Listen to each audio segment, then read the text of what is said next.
할렐루야. 하나님은 살아 계십니다. 하나님은 살아 계시다는 뜻은 하나님이 오늘도 우리들의 예배를 받으신다는 거예요. 하나님 살아 계시다는 것은 우리와 만나신다는 거예요. 하나님 살아 계시다는 것은 하나님이 주시는 그 은혜와 복으로 평강 안에 살아가게 하신다는 거예요. 오늘도 하나님이 우리와 함께 하심을 믿는 믿음으로 아멘 하시고 그 하나님과 늘 동행하시며 축복의 삶을 살아가시기를 예수님의 이름으로 간절히 축원해 드립니다. 오늘 본문의 말씀은 엘리사 선지자 제자들 가운데 한 제자가 있었는데 그 제자의 아내가 오늘 엘리사에 찾아와서 나눈 대화입니다. 이 엘리사 선지자의 제자가 그만 일찍 세상을 떠났습니다. 그래서 혼자 여인이 두 아이를 키우고 있는 상황입니다. 이 여인은 엘리사에게 찾아와서 자기 남편은 살아생전에 하나님을 잘 경외했던 사람이라고 말합니다. 그러나 지금 우리 가정에 빚이 너무 많아서 빚쟁이들이 두 아이들을 데리고 갈 정도로 지금 어렵습니다 라고 이야기합니다. 그때 엘리사 선지자는 너를 위해서 무엇을 하면 좋겠느냐, 너희 집에 무엇이 있느냐 라고 질문했고, 이 여인은 우리 집에는 기름 한 그릇밖에 없습니다 라고 말한 내용이 오늘 본문의 내용입니다. 엘리사 선지자 시대, 이 시대는 이스라엘이 북쪽과 남쪽으로 나눠진 시대입니다. 남쪽은 그래도 많은 왕들이 다윗의 그 신앙을 본받아서 하나님을 잘 섬기는 그런 왕들이 중심이었습니다. 그런 반면에 북쪽 이스라엘은 다윗의 그 신앙을 본받지 아니하고 북쪽의 첫 번째 시작되어졌던 왕 여로보암의 그 악함을 따라갔던 왕들입니다. 그래서 하나님을 떠나고 하나님을 섬기기보다는 우상을 섬기는 그런 나라가 되고 말았습니다. 북쪽 이스라엘의 왕들이 간혹가다 하나님을 찾았으나 다시 세상으로 향하고 다시 하나님을 멀리 떠나고 우상을 섬겼던 그런 이유들이 과연 무엇이 있을까? 그 중에 하나가 뭐냐면 제사장들의 문제예요. 북쪽 이스라엘의 제사장들은 하나님이 선택하시고 하나님이 세우신 제사장들이 아니었습니다. 여로보암이 왕이 되어져서 그날 통치하면서 제사장들을 다 갈아엎었어요. 자기가 원하는 대로 자기 마음대로 사람을 쓰기 시작했습니다. 돈을 받고 제사장을 세웠습니다. 기존에 있던 제사장들을 다 몰아냈습니다. 핍박과 환란 속에 지내게 했습니다. 그래서 북쪽에 있는 이스라엘의 레위인들과 제사장들이 다 남쪽으로 피난왔어요. 다 이주해 나왔다고요. 그렇게 상황이 바뀌었습니다. 좀 남아있었던 레위인들, 제사장들은 그곳에서 사역을 감당하지 못하고 핍박 속에, 어려움 속에, 가난함 속에 살아가고 있었습니다. 그런 상황들이 벌어지다가 엘리야 시대에 와서는 이세벨이라고 하는 아합 왕이 얼마나 정치를 강하게 했든지 하나님의 선지자들을 다 죽이는 일까지 벌어지고 있었습니다. 그래서 엘리야가 진짜 하나님이 누구시냐, 너희들이 섬기는 바알이냐 아니면 하나님이냐 라고 갈멜산에서 영적 싸움을 벌였죠. 승리했습니다. 그리고 바알 선지자들을 다 죽였습니다. 그럼 이제 제사장들이 바로 세워져야 되는데 그렇지 않았어요. 여전히 바알 선지자들이 등극을 했고 정치적 힘이 있었고 하나님의 선지자들은 피난과 핍박과 환난과 고난 속에서, 가난함 속에서 살고 있었습니다. 그러니 엘리야 시대 때도 그랬으니 엘리야의 후계자인 엘리사 시대 때도 여전히 그러했겠지요. 그러니 엘리야의 제자인 오늘 이 여인의 남편 역시 힘든 삶을 살아갈 수밖에 없습니다. 하나님의 일을 감당하지 못하고 먹을 곳이 없고 가난하게 하나님 말씀을 붙잡고 그 선지 동산에서 힘겹게 살아갈 수밖에 없었을 것입니다. 그런데 그 제자가 죽었으니 그 여인이 두 아들을 키우는 것이 결코 만만치 않았을 거예요. 그 아이들을 키우는 것이 말이죠. 오늘 이 상황 속에서 엘리야는 하나님이 누구신가를 늘 말씀하고 있지요. 하나님이 통치자시다, 하나님이 전능하신 하나님이시다, 하나님은 살아계시다, 하나님은 우리 이스라엘의 하나님이시다 라고 선포하고 있는 거예요. 갈멜산에서의 그 영적 싸움은 무엇입니까? 하나님이 이스라엘의 하나님인 것을 알게 해달라고 그렇게 외치지 않습니까? 그렇게 외쳤던 엘리야, 그의 후계자 엘리사는 엘리야보다 더 많은 영감을 받았어요. 그래서 이제는 기적을 베풉니다. 수많은 기적을 베풀면서 하나님이 어떠한 분인가를 가르쳐 주고 있습니다. 그럼에도 불구하고 북쪽 이스라엘 백성들은 그 하나님을 떠나서 살았고, 그 하나님보다 세상 것을 더 붙잡고 있었고, 자기들의 유익을 위해서 살고 있었던 사람들, 여전히 하나님께로 돌아오지 않는 상황 속에서 이스라엘이 그렇게 살아가고 있었습니다. 오늘 본문의 이 여인도 선지자의 아내였습니다. 그런데 오늘 찾아와서 얘기합니다. 우리 남편이 하나님을 경외하는 사람입니다 라고 이야기합니다. 하나님을 경외한다는 말은 신앙이 깊다는 말이겠지요. 믿음이 있다는 거예요. 그리고 당시 세상 사람들하고 세상과 짝하지 아니하고 정치적으로 결탁하지 아니하는 경건한 선지자가 아닙니까? 라고 말하는 걸 거예요. 그것은 바로 경제적으로 힘들 수밖에 없다라는 거지요. 그러니까 이 여인의 가정에는 빚이 늘어날 수밖에 없습니다. 선지자가 있을 때는 그래도 견디고 견뎠는데 남편을 잃고 나서 두 아이들과 함께 살아가면서 이 빚을 해결할 방법이 없는 거예요. 결국에는 빚 때문에 두 아이를 종으로 넘겨야 되는 위기까지 당하게 되었습니다. 우리나라도 비슷하지만 이 당시는 부모들의 빚이 자손들에게 그대로 상속되어집니다. 가뭄이 일어나고 흉작이 나서 농부들이, 소작농들이 거둬들인 것이 없으면 주인에게 빚을 질 수밖에 없어요. 그럼 그 빚을 갚기 위해서 자기들의 집에 있는 물건들을 팔지요. 집을 팔아요. 그것도 안 되면 결국은 오늘 본문과 같이 아이들을 팔 수밖에 없는 그런 상황이 바로 이 시대 아니겠습니까? 선지자 아내가 오늘 할 수 있는 것은 아무것도 없어요. 빚만 갚으면 됐지만 빚 갚는 것이 쉬운 일입니까? 이 여인에게 가장 힘든 일이라고요. 해결할 방법이 없습니다. 여러분, 그럴 때 하나님은 과연 무엇을 하고 계실까요? 하나님을 잘 경외하는 선지자잖아요. 그 가정이잖아요. 그 종이 일찍 죽고 이제 남아있는 아내와 아이들, 하나님은 그렇게 하나님 앞에 충성하고 세상에서 핍박받고 어려움 속에서도 믿음을 지켰던 이 가정에 하나님 복을 주셔야 되지 않겠느냐고요. 그런데 하나님은 무엇을 하고 계시는지, 어떻게 아이들이 종으로 팔릴 때까지 어떻게 침묵하고 계시는지 모르겠어요. 하나님이 사랑의 하나님이시라면 끊임없이 그들을 돌봐주셔야 되는 건 아니겠느냐고요. 보호의 하나님, 인도자 하나님이시라고 한다면 이 지경까지 오지 않도록 하나님께서 무엇인가 하셔야 되지 않느냐라는 거예요. 인생을 책임져 주신다면서요. 그러면 이렇게 두 아이들을 종으로 파는 비참한 상황까지 오지 않도록 하나님이 하셔야 되지 않느냐라는 것 아니겠습니까? 하나님은 사실 이런 일들이 벌어질까 봐 예전부터 벌써 법을 하나 만들어 놓으셨습니다. 약자를 위해서, 고아와 가보들을 위해서, 나그네를 위해서 구제하라고 법을 만들어 놓으셨고, 그리고 그 삶을 책임지라고 법을 만들어 놓으셨습니다. 이 약자 보호법은 우리가 성경에서 가장 두드러지게 나타나는 것이 룻기서를 보면 알 수 있습니다. 이방인인 룻기가 예수를 잘 믿는 그 집안에 시집 와서 나오미와 살지만 남편들 다 죽었잖아요. 고향으로 돌아와서 아무것도 없는 거예요. 그때에 이 약자 보호법이 발동되어집니다. 친족 보아스를 만나게 되어지고 보아스가 책임을 물으며 이 룻을 책임지지요.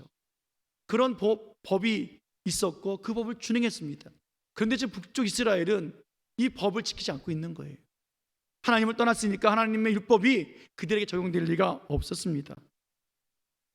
법이 있긴 있으나 유명무실해졌고 아무도 이 여인의 아픔과 고통을 돌보거나 해결할 사람들이 없었더라라는 거예요.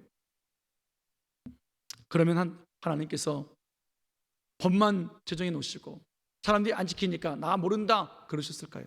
아니에요.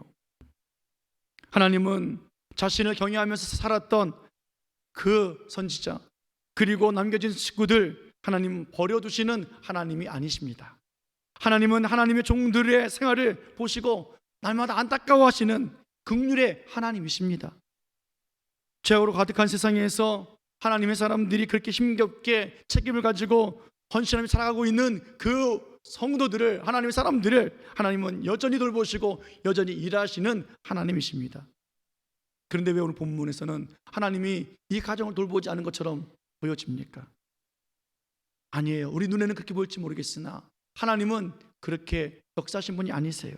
하나님은 이 가정을 끝까지 책임지셨고 여기까지 돌보아 주셨고, 오늘 하나님이 이 여인을 통해서 하나님 놀라운 일들을 이제 드러내 보이시기 시작하십니다.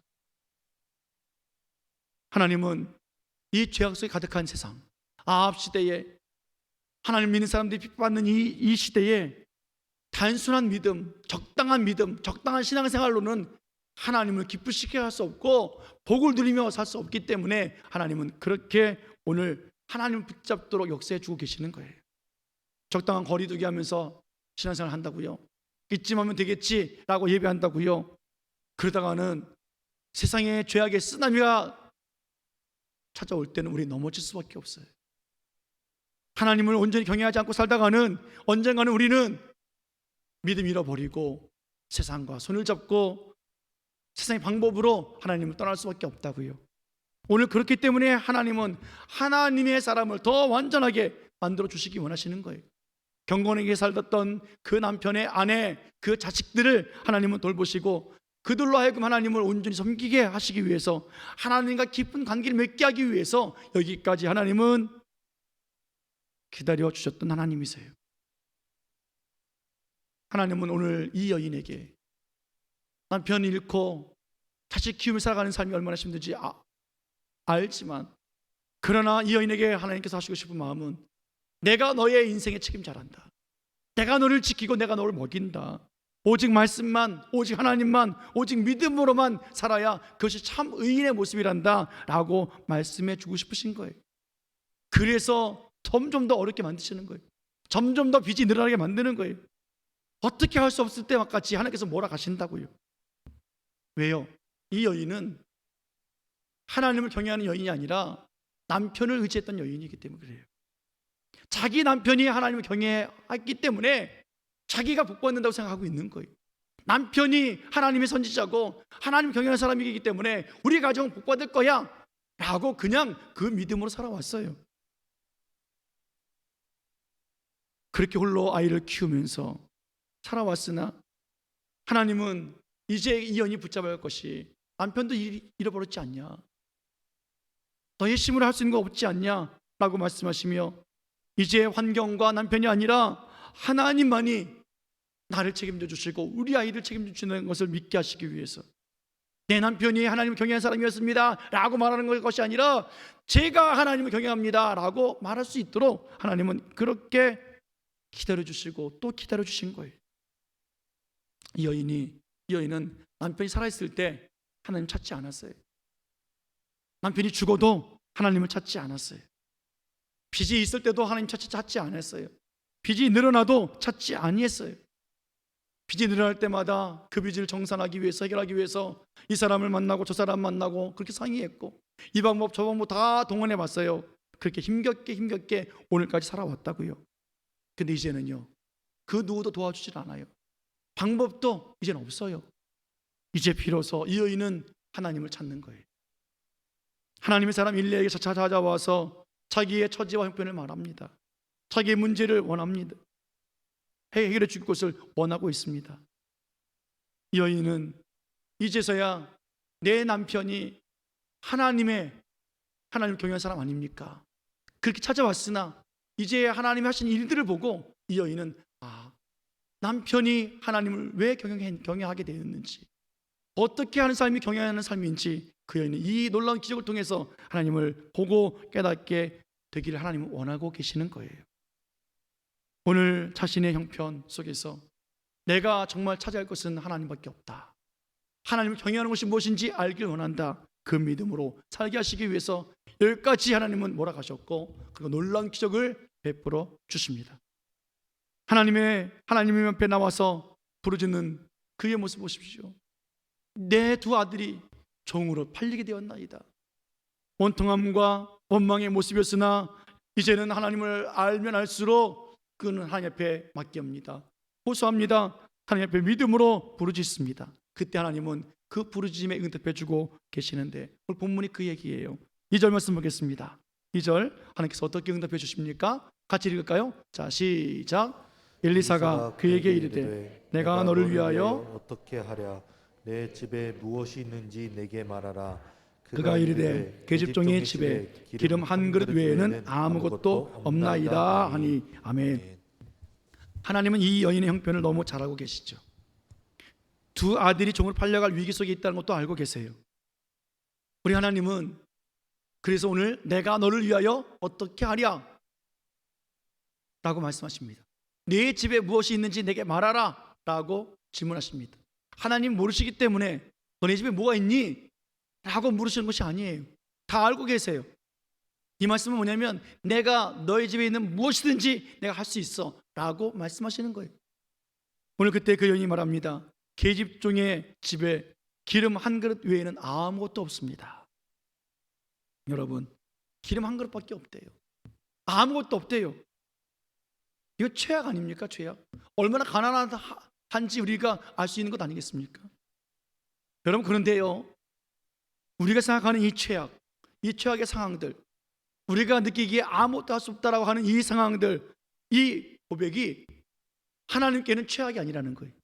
하나님을 믿는 사람들에게는 최악이 아니고 어쩔 수 없는 것이 아니라 하나님께서 해결하시면 이 모든 것들이 한순간에 다 이루어질 수 있다라는 거예요. 이 하나님 놀라운 역사입니다. 요한복음 2장에 보면 예수님이 혼인잔치에 갔어요. 가나 지역에 가서 혼인잔치 참여했는데 거기에 포도주가 없어요. 최악 아닙니까? 잔치가 이제 끝나게 생겼어요. 거기에는 물밖에 없어요. 그런데 그 물로 포도주를 만드셨어요. 수많은 백성들이 광야에 몰렸습니다. 예수님께서 말씀을 가르치셨습니다. 시간이 오래도록 지나면서 사람들이 배가 고파합니다. 거기에는 300데나리어야 되는 큰 돈이 없어요. 거기에는 그 수많은 사람들이 먹을 만한 떡이 없다고요. 거기에는 소년이 가지고 있는 오병이어 그 조그만 도식밖에 없어요. 예수님이 축사하시고 떼어주니까 남자들만 5,000명 먹고 12광주리가 남았어요. 무슨 말입니까? 오늘 본문의 이 여인에게는 기름 한 그릇밖에 없었습니다. 그 기름으로 무엇을 할 수 있겠습니까? 종으로 팔려가는 그 아이에 어떻게 찾아올 수 있겠습니까? 불가능한 거예요. 그러나 하나님은 가능하시고, 그러나 하나님은 전능하시고, 그러나 하나님은 그들을 책임져 주신다라는 거예요. 하나님은 우리를 여전히 사랑하시고 우리를 돌보시고 책임져 주십니다. 그런데 여러분, 우리들의 삶을 보십시오. 여러분, 빚 있어요? 없어요? 많죠. 올해도 또 빚 짓지 않으셨어요? 마이너스 통장 갖고 계신 분들 점점점 숫자가 늘어나지요. 목사님, 저희는 빚 다 갚았어요? 없어요? 천만의 말씀이에요. 대한민국 사람은요, 빚을 다 갚아야 되는 사람들이에요. 우리나라가 파산되기 전에 빨리 하늘나라 가는 게 축복이에요. 어떻게 하려고 합니까? 나라가 파산되어지면 우리는 그거 다 떠맡아야 돼요. 우리는 IMF를 겪은 사람들이에요. 여러분, 우리가 견딜 수 있고 살아있으니까 자식들이 걱정하지 않지. 나라가 아직까지도 버틸만 하니까 빚 걱정 없이 살아가고 있지요. 왜 우리를 하나님께서 이렇게 빚 가운데 살게 하십니까? 우리를 돌보시고 우리들의 능력 주신 하나님께서 왜 우리들의 빚을 갚아주지 않고 계십니까? 그 이유가 무엇입니까? 하나님 갚아줄 수 없으신 하나님이십니까? 아니에요. 물로 포도주를 만드신 하나님, 오병이의 역사하신 하나님께서 왜 안 하시겠습니까? 오늘 이 여인에게 오늘 빚을 갚아주기 전에 꼭 하시고 싶었던 것은 하나님을 믿고 경외하라는 것 아니겠습니까? 오늘 우리들이 주신 말씀은 뭐냐면 우리들에게 있는 빚, 경제적인 빚, 세상의 사회적 관계 속에서 있는 빚, 사람에게 있는 빚, 이 빚을 말씀하고 있는 것이 아니에요. 여러분, 예수님을 믿는 사람들에게는 다 빚이 있어요. 하나님께 빚이 있다고요. 죄에서 해방받았어요. 저주와 사망에서 구원을 받았습니다. 믿음을 선물로 받았어요. 의롭게 되어졌고 하나님 자녀가 되었습니다. 하나님 앞에 빚진 자들이에요. 독생자 예수 그리스도께서 이 땅에 오셔서 십자가를 지시고 죽으시고 피 흘리시며 생명을 버리시며 우리들을 구원해 주셨고 우리들의 모든 죄를 사해 주셨어요. 이 은혜, 이 사랑, 이 놀라운 축복, 이것이 우리가 하나님께 받은 빚이에요. 우리는 하나님께 받은 이 빚을 기억하고 또 바라볼 줄 알아야 합니다. 세상에 살기 때문에 우리는 어쩔 수 없이 세상의 방법을 살아가지만 그러나 우리는 하나님께 속한 하나님의 백성들 아닙니까? 오늘 하나님의 백성이 되어졌고 하나님의 자녀가 되은 그렇게 빚진 자들이 바로 우리들입니다라고 우리는 고백하며 살아가야 합니다. 그런데 어느 날 우리는 그 빚을 다 까맣게 잃어버리고 마이너스 통장에 대출에 거기에 빚만 생각하며 하나님 이 빚 좀 갚아주세요, 이 빚 좀 갚아주세요. 하나님은 신앙의 빚, 믿음의 빚, 생명의 빚, 사랑의 빚, 그것을 먼저 청산해 주고 싶으신 하나님. 그 빚이 청산되어지면 이 땅에 살아가는 우리들의 빚은 다 하나님께서 갚아주시고 해결해 주실 하나님의 문제 아니겠습니까? 오늘 우리의 눈물의 기도가 무엇입니까? 이 여인처럼 찾아와서 남편이 하나님을 잘 경외하는 것 아니겠습니까? 그러니 내게 빚 갚아주십시오 라고 말하는 사람이 돼서는 안 된다는 거예요. 내가 충성 봉사했습니다, 목사 장로도 헌사입니다, 빚 갚아주세요가 아니라 하나님 정말로 내가 하나님을 경외하는 자가 되어지기 원합니다. 하나님의 빚진 자로, 사랑의 빚진 자로 살아가기를 원합니다. 우리는 이 믿음과 이 신앙의 형편을 하나님께 아뢰드리는 그런 사람들이 되어야만 합니다. 하나님께 빚진 자로서 예배하고 하나님께 빚진 자들로서 복음 전하고 하나님의 빚진 자들로서 사랑을 베푸는 그런 공동체, 그런 성도, 우리 신일교회가 되어지기를 원합니다. 이런 본문에서 우리 남편이 하나님을 경외합니다 라고 말했던 그 여인이 말했던 하나님을 경외한다는 말이 무슨 말이겠습니까? 빚이 많아져도 하나님을 경외하는 것을 중단하지 아니하고 하나님만 찾고 하나님만 바라보며 살겠습니다 라는 것 아니겠습니까? 코로나 속에서도 하나님을 경외한다라는 말은 하나님을 찾고 하나님을 놓치지 아니하고 가난함 속에서도 점점 우리들의 인생의 빚이 늘어난다 할지라도 하나님의 영광을 보기 원합니다. 하나님이 하시는 기적을 보기 원합니다. 그 믿음으로 하나님을 경외하고 고난과 역경을 뚫고 나가는 그 삶이 하나님을 경외하는 자들의 삶의 모습이 아니겠습니까?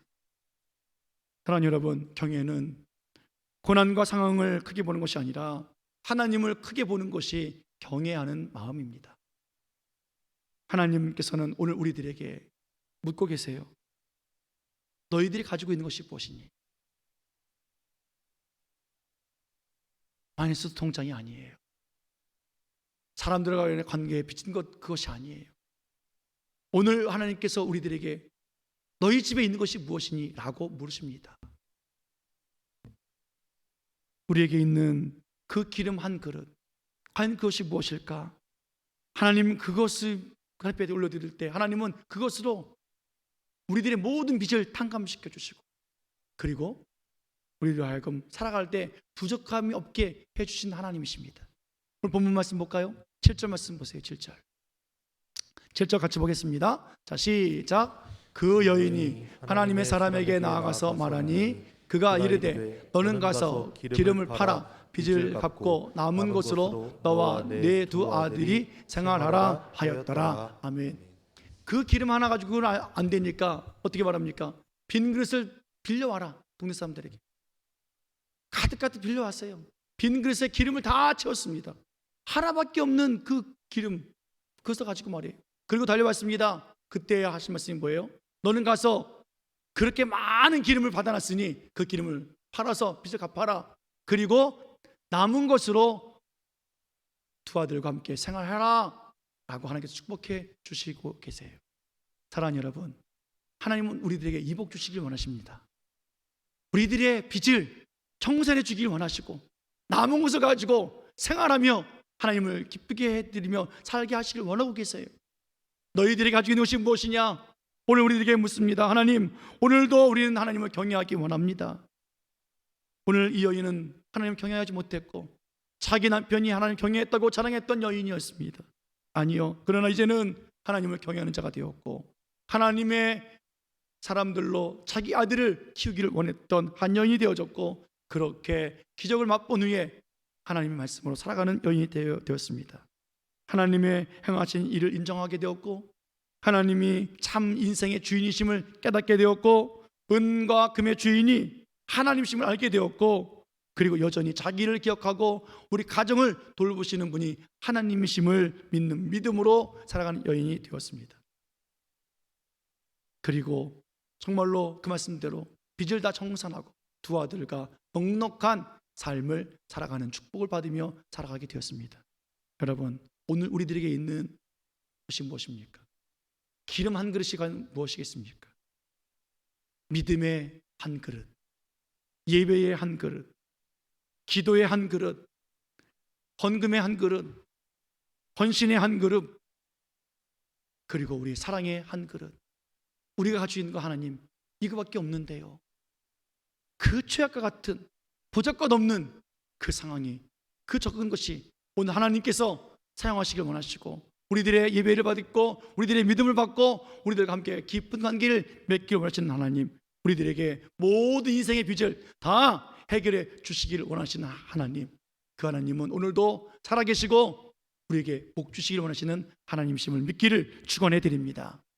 여러분, 여인이 엘리사에게 찾아왔을 때 하나님께서 보여주시는 돌보심, 그 은혜와 축복의 그 기적을 경험했던 것처럼 오늘 우리들도 하나님 앞에 예배할 때, 하나님을 또 경외하면서 살아갈 때 하나님을 만나고 하나님이 우리의 모든 문제를 해결해 주시는 은혜와 축복과 기적을 경험하기를 예수님의 이름으로 간절히 축원해 드립니다.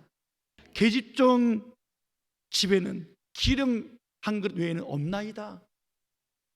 이것이 믿음의 고백이 되어지고 하나님의 기적으로 나타났듯이 우리들도 하나님, 이 부족한 죄인에게는 이러이러한 기름밖에 없습니다. 이 믿음이 하나님이 받으시는 고백이 되어지기 원하고, 우리들의 이 작은 드림의 그 한 그릇을 통해서 하나님이 우리의 삶을 풍요롭게 하시는 놀라운 기적의 삶이 우리들의 인생의 삶인 줄 믿고 오늘도 그 복 누리며 살아가시기를 예수님의 이름으로 다시 한번 간절히 축원해 드립니다. 축원합니다. 기도하시겠습니다.